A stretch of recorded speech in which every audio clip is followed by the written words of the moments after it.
میں تمہارے ساتھ ہر قسم کے حالات میں گزارا کروں گی۔ اس کی یہ باتیں مجھے بہت حیران کرتی تھیں۔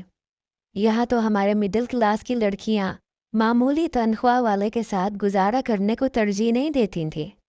وہ چاہتی تھیں کہ ان کا بہتر گھر میں رشتہ ان کے لیے آئے، لڑکا اچھا خاصا کماتا ہو۔ یہ امیر باپ کی بیٹی کیسے میرے ساتھ گزارا کر سکتی تھی؟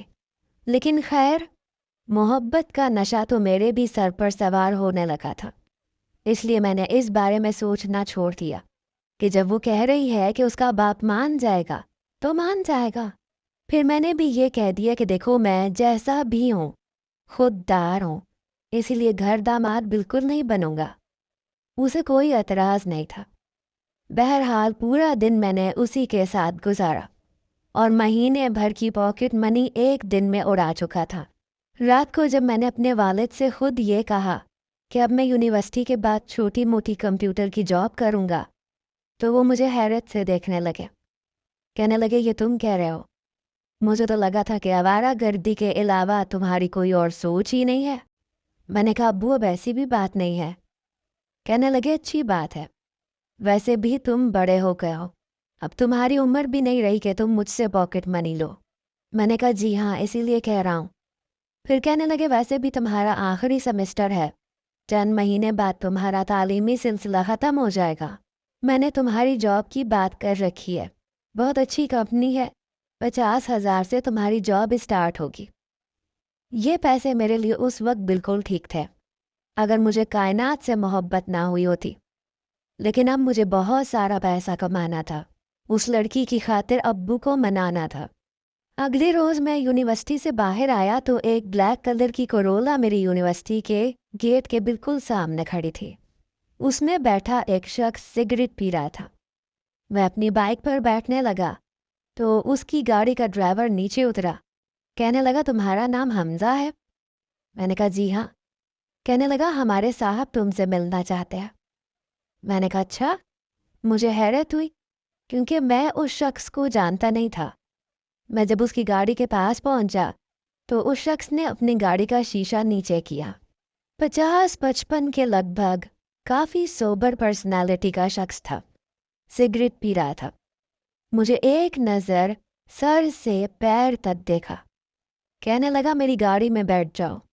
میں نے تعجب سے کہا، میں؟ جی میں؟ کہنے لگا، بیٹھو، میں کائنات کا باپ ہوں۔ یہ سن کر میں کچھ حیران بھی ہوا، پھر سوچا کہ شاید اس نے اپنے باپ سے میرا کوئی ذکر کیا ہوگا۔ میں دوسری جانب سے آ کر پچھلی نشست پر بیٹھ گیا۔ وہ شخص ڈرائیور سے کہنے لگا کہ آفس چلو۔ اس کا ڈرائیور گاڑی چلانے لگا۔ 5 منٹ ہو چکے تھے لیکن اس شخص نے مجھ سے کوئی بات نہیں کی تھی، بس سگریٹ پی رہا تھا اور منہ سے مرغولے اڑا رہا تھا۔ میں نے بھی کچھ نہیں کہا۔ وہ مجھے اپنے آفس لے گیا۔ کہنے لگا، باہر نکلو۔ اپنی پوری کمپنی دکھائی جو کہ کافی عالی شان تھی، کافی صاف ستھرا ماحول تھا، جیسے اس کا گھر شیش محل کی طرح چمکتا تھا، اور آفس بھی بہت بڑا تھا۔ کہنے لگا، اس شہر میں جتنا کنسٹرکشن کا کام بڑے پیمانے پر ہوتا ہے وہ میں ہی کرواتا ہوں۔ اپنے آفس کے روم میں لے جا کر اس نے سامنے اپنی ریوالونگ چیئر پر بیٹھتے ہوئے کہا، بڑا متکبرانہ انداز تھا۔ مجھے کہنے لگا، بیٹھو سامنے۔ میں کرسی پر بیٹھ گیا۔ میں نے بھی آج تک کبھی کسی کے باپ کا تو کھایا نہیں تھا، اسی لیے سامنے بیٹھ گیا۔ کہنے لگا، میں نے تمہیں اپنی بیٹی کے ساتھ موٹر سائیکل پر گھومتے دیکھا تھا۔ ملازم نے بھی مجھے بتایا کہ تم کائنات کے ساتھ ایک بار گھر بھی آئے تھے۔ کہنے لگے، کون ہو تم اور میری بیٹی کے پیچھے کیوں پڑے ہو؟ یہ نہ سمجھو کہ میں اپنی بیٹی کی طرف سے بالکل لاپرواہ ہوں۔ وہ کیا کرتی ہے، کہاں جاتی ہے، کس کے ساتھ جاتی ہے، میں ہر پل کی خبر رکھتا ہوں، کیونکہ میری بیٹی میری جان ہے۔ کافی سخت اور باروب لہجہ تھا۔ میں نے کہا، آپ کو کائنات نے کچھ نہیں بتایا؟ وہ کہنے لگے، میری بیٹی بے وقوف ہے، اگر اس میں اتنی عقل ہوتی تو کم از کم تمہارے ساتھ اس 2 کوڑی کی بائک پر بیٹھی ہوئی نظر نہیں آتی۔ اس کا باپ ویسا نہیں تھا جیسا کائنات نے بتایا تھا، بالکل مختلف تھا، بلکہ ویسا تھا جیسا کہ امیر باپ ہوتے ہیں۔ میں نے کہا، میں آپ کی بیٹی سے محبت کرتا ہوں۔ اس سے شادی کرنا چاہتا ہوں۔ میری بات سن کر اس کا چہرہ سرخ ہونے لگا۔ کہنے لگا اپنی حیثیت دیکھی ہے تم نے؟ اس قابل نہیں ہو کہ میں تمہیں اپنے آفس میں گارڈ بھی رکھوں، اور بات کرتے ہو میری بیٹی سے شادی کی؟ اوقات کیا ہے تمہاری؟ تمہارا باپ ایک سرکاری ملازم، مہینے کے مشکل سے 70-80 ہزار کماتا ہے، اور تم نوکری کر بھی لو تو کتنا کما لو گے؟ مہینے کے 70 ہزار؟ جانتے ہو جب میری بیٹی ایک بار شاپنگ مال جاتی ہے تو 3-4 لاکھ کی شاپنگ کر کے آتی ہے، جن آسائشوں کی وہ عادی ہے تم اسے نہیں دے سکتے، ممکن ہی نہیں ہے۔ اس لیے بہتر ہے کہ تم خود پیچھے ہٹ جاؤ۔ میں نے کہا رانا جمشید صاحب، آپ اپنی بیٹی سے پوچھ لیجئے گا کہ مجھ سے محبت کی ابتدا کس نے کی تھی۔ میں نے تو آپ کی بیٹی کو یہ ساری باتیں سمجھائی تھیں اور اسے کہا تھا کہ اچھی طرح سے سوچ لو۔ محبت کی ابتدا پہلے اس نے کی تھی اور میرا پیچھا نہیں چھوڑ رہی تھی، اس لیے مجھے بھی اس سے محبت کرنی پڑی۔ اس کا تو یہ دعویٰ تھا کہ اس کا باپ اس کی خوشی کی خاطر سب کچھ کر سکتا ہے۔ سامنے بیٹھا شخص غصے سے مجھے گھورنے لگا۔ اس نے اپنے ٹیبل پر ایک مکہ مارا۔ کہنے لگا اگر میری بیٹی آگ میں کودنے کا کہے گی تو کیا میں اسے آگ میں دھکیل دوں گا؟ تم اپنی قیمت بولو، کتنے پیسے لوگے میری بیٹی کو چھوڑنے کے؟ میں نے کہا معاف کیجیے گا، میں غریب ضرور ہوں لیکن سوداگر نہیں ہوں۔ کائنات آ کر مجھ سے خود یہ کہہ دے کہ وہ مجھ سے محبت نہیں کرتی، میں پیچھے ہٹ جاؤں گا، ورنہ… یہ کہہ کر میں وہاں سے چلا گیا۔ میں جانتا تھا کہ یہ سب اتنا آسان تو نہیں ہے۔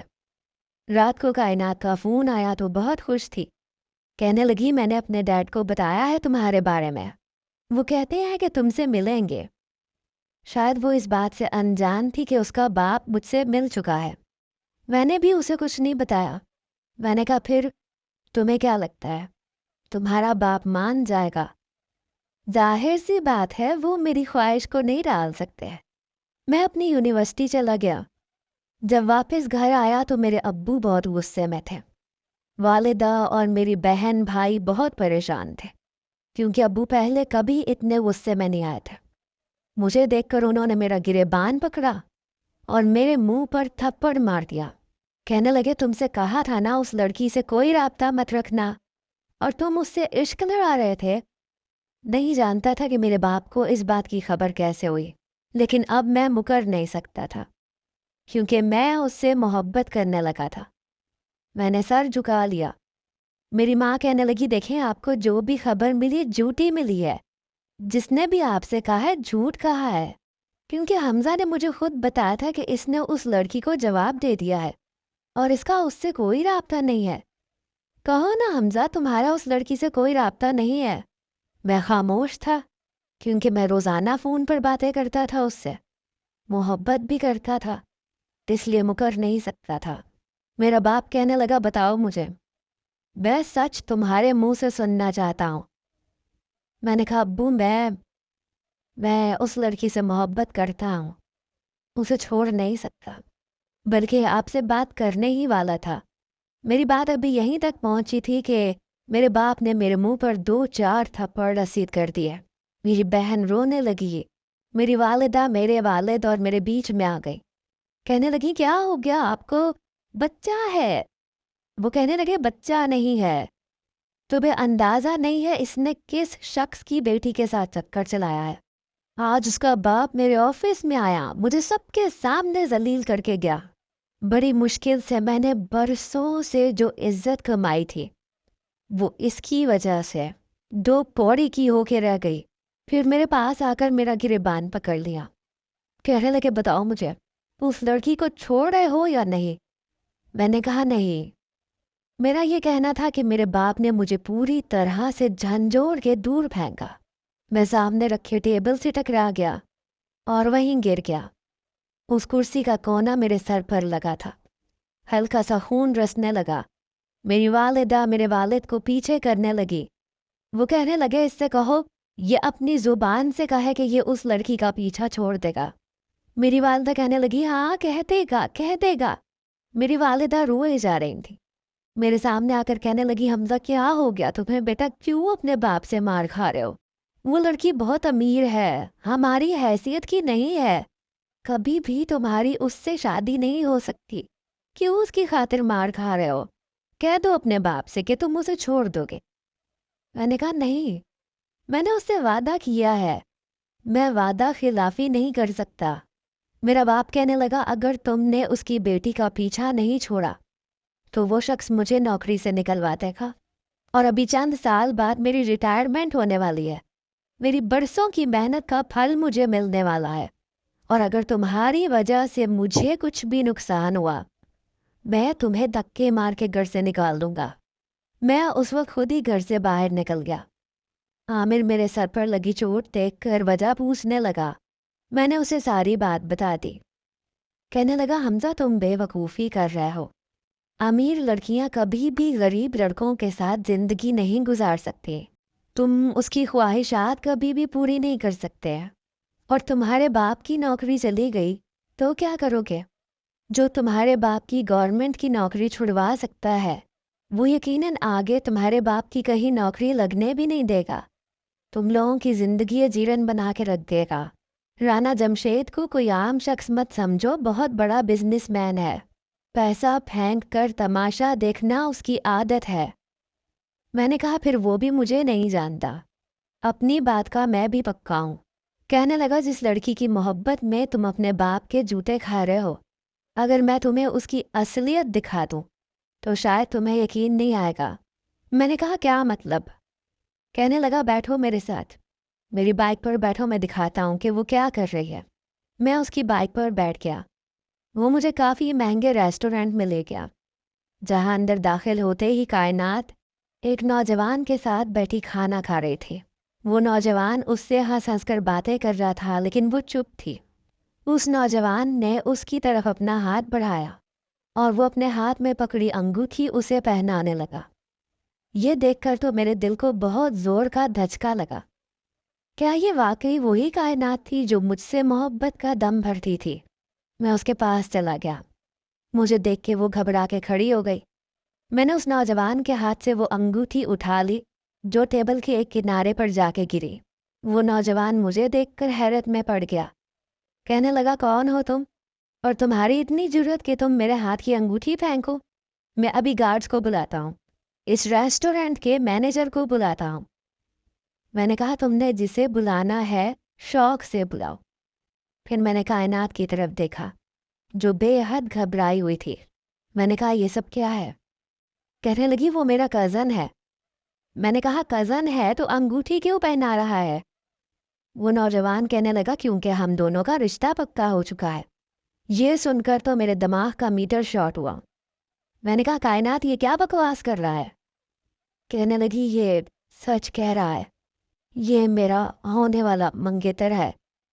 وہ ہچکچاتے ہوئے بول رہی تھی، پھر فوراً سے اس نوجوان کے ساتھ جا کر کھڑی ہو گئی۔ میں نے کہا اس کے پیچھے کیا چھپ رہی ہو؟ میرے سامنے آ کر مجھے جواب دو، اگر یہ تمہارا منگیتر ہے تو میں کون ہوں؟ کہنے لگی آئی ایم سوری، میں نے تم سے محبت نہیں کی تھی، بس تم بہت اکڑو تھے، کسی بھی لڑکی کو لفٹ نہیں کرواتے تھے، تو بس مجھے ضد سی ہو گئی تھی کہ میں تمہیں اپنے سامنے جھکا کے رہوں گی، میں تم سے محبت نہیں کرتی۔ مجھے کائنات کی بات سن کر اتنا غصہ آیا، مجھے لگا میں غصے سے پاگل ہو جاؤں گا۔ میں سوچ بھی نہیں سکتا تھا کہ وہ میرے ساتھ اتنا بڑا کھیل کھیل جائے گی۔ بہرحال میں ان لڑکوں میں سے ہرگز نہیں تھا جو یوں بڑے آرام سے پیچھے ہٹ جائے۔ میں نے کہا اچھا تو تمہارے لیے میرا دل، میرے جذبات، میری محبت سب مذاق تھا، تمہارے لیے دل لگی تھی۔ تم کیا سمجھتی ہو حمزہ کا دل کوئی کھلونا ہے جسے جب تم چاہو کھیلو اور جب چاہے پھینک دو؟ میں تمہیں بتاؤں گا کہ میرے دل کے ساتھ کھیل کھیلنے کا مطلب کیا ہوتا ہے۔ یہ کہہ کر میں نے اس کی کلائی پکڑ لی۔ وہ نوجوان کہنے لگا تم ہوتے کون ہو میری منگیتر کا ہاتھ پکڑنے والے؟ میں نے کہا او چھچوندر کی اولاد، اگر تیرے اندر اتنا دم ہے نا تو میرے ہاتھ سے اس کی کلائی چھڑوا کے دکھا۔ میں جانتا تھا وہ ڈرپوک قسم کا لڑکا میرا کچھ نہیں بگاڑ سکتا۔ کہنے لگا میں ابھی یہاں کے اسٹاف کو بلاتا ہوں۔ سب لوگ ہمیں ہی دیکھ رہے تھے۔ میں نے کہا کسی مائی کے لال میں ہمت ہے نا تو آئے میرے سامنے، خدا کی قسم زمین میں گاڑ کے رکھ دوں گا۔ مجھ سے کہنے لگا تم اس کے باپ کو نہیں جانتے؟ میں نے کہا جا کے اس کے باپ کو بتا دو کہ میں اس کی بیٹی کو لے کے جا رہا ہوں، اور جب تک میرا بدلہ پورا نہیں ہو جاتا میں اس لڑکی کو نہیں چھوڑوں گا، وہ میرا جو اکھاڑ سکتا ہے اکھاڑ لے۔ میری بات سن کر کائنات گھبرا سی گئی، بار بار کائنات میرے ہاتھ کی گرفت سے اپنی کلائی چھڑوانے کی کوشش کرنے لگی۔ میں اسے زبردستی ہوٹل سے باہر لے گیا۔ میرا دوست بھاگتے ہوئے میرے پاس آیا، کہنے لگا حمزہ یہ کیا کر رہے ہو؟ اس کا باپ تمہیں قتل کروا دے گا، جان سے مار ڈالے گا تمہیں۔ میں نے کہا مار ڈالے، لیکن اس لڑکی کو میں نہیں چھوڑوں گا۔ یہ ہوتی کون ہے میرے ساتھ محبت کا کھلواڑ کرنے والی؟ بہت شوق ہے نا اسے محبت کا ناٹک کرنے کا۔ آج میں اسے بتاؤں گا کہ کسی کے دل کے ساتھ یوں کھیلنا کیسا ہوتا ہے۔ سامنے ہی ایک ٹیکسی کھڑی تھی، میں نے ٹیکسی کا دروازہ کھولا، میں نے اسے ٹیکسی میں بٹھایا، خود بھی ٹیکسی میں بیٹھ گیا۔ میں نے اپنے دوست سے کہا میں تمہارے گھر جا رہا ہوں، ایک نکاح خواہ کو تم اپنے ساتھ اپنے گھر لے کر آنا۔ نکاح خواہ کا نام سن کر کائنات کی جان نکلی، کہنے لگی میں تمہارے ساتھ نکاح نہیں کرنا چاہتی، تمہیں کیوں سمجھ میں نہیں آتا؟ دیکھو تم میرے باپ کو جانتے نہیں ہو۔ میں نے غصے سے اس کی طرف دیکھا، ابھی بھی اس کی کلائی میرے ہاتھ میں تھی۔ میں نے کہا تمہارا باپ مجھے نہیں جانتا۔ میں نے کہا کائنات میں نے تمہیں کہا تھا سوچ سمجھ کر اپنا فیصلہ سنانا، کیونکہ اگر میں نے آگے کی جانب قدم بڑھا دیے تو پھر واپس نہیں پلٹوں گا۔ تم نے سوچ بھی کیسے لیا کہ تم مجھ سے اس طرح کا کھیل کھیل سکتی ہو؟ میں نے تم سے پہلے ہی کہا تھا کہ میں برا لڑکا نہیں ہوں، لیکن اگر برائی کرنے پر آ جاؤں تو مجھ سے زیادہ کوئی برا نہیں ہے۔ آج تمہیں حمزہ کا ایک نیا روپ دیکھنے کو ملے گا جو تم سہ نہیں پاؤ گی۔ یہ کہہ کر میں نے ٹیکسی ڈرائیور سے کہا کہ گاڑی آگے بڑھاؤ۔ وہ سوچ چکا تھا آج اسے اپنے جنون کا نشانہ بناؤں گا، اسے چھوڑوں گا نہیں۔ اس لیے میں اسے اپنے دوست کے گھر لے گیا، لیکن جیسے ہی اس کے دوست کے گھر کا دروازہ کھولا تو